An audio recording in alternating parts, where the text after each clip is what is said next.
Alur cerita Nigmare Village Celap-celap dimulai dari kita yang ditugaskan untuk menjaga suatu rumah. Di sini kita bertemu dengan seseorang bernama Marco yang lagi meraba angin. Kita pun bertanya di mana rumah orang bernama Maxim, dan kata Marco, "Tumben," karena biasanya Marco yang disuruh jaga rumah. Lalu dia berbicara tentang dia yang baru beli alat pasang untuk rumah pintar, dan Maxim sudah memasangnya tepat sebelum dia pergi liburan. Kita pun sampai ke rumah Maxim, tapi kita perlu ke belakang dulu untuk mengambil kunci yang ada di pot. Saat kita masuk, tiba-tiba rumahnya menyala, dan di sini kita bisa hidup turunin lampu pakai pok-pok. Lalu di samping kulkas ada kertas untuk tugas kita. Kemudian kita pun room tour dulu. Lalu melihat ada pintu yang dilarang dan dikunci. Setelah itu kita pun mengecek kotak surat, dan di dalamnya ada poster orang hilang. Lanjut, kita pun mengambil penyiram di garasi untuk menyiram bunga. Tapi saat menyiram kita mendengar suara langkah kaki. Setelah itu kita pun mandi, dan sekarang kita harus membuang sampah. Di sini ada kantong sampah yang berat dan ada dua tulang yang menonjol. Saat mau keluar, ada detektif yang datang dan menyuruh kita untuk berhati-hati. Setelah membuang sampah, kita pun balik ke rumah, tapi ada suara pok-pok. Lanjut, kita pun mau makan, tapi terdengar suara dung-dung dari loteng. Saat mengecek, kita melihat tulisan larangan di pintu yang terkunci terjatuh. Lanjut, kita pun mengambil makanan dan ke kamar untuk menonton alur cerita. Setelah itu, tiba-tiba sinyal TV menghilang, dan sekilas kita melihat ada yang mengintip. Kita pun mengeceknya, dan terlihat pintu yang terkunci tadi jebol. Saat kita masuk, kita melihat di luar kamar ada tangan jawir yang pok-pok. Kita pun mengejarnya, dan ada pintu yang terbang. Lalu saat kita pok-pok,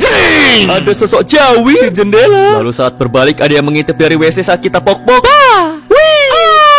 Ada bebek gede yang jahat. Saat keluar WC, ada jawir yang mencopot lampu dan mengejar kita. Kita pun harus lari, kalau nggak kita dikretek.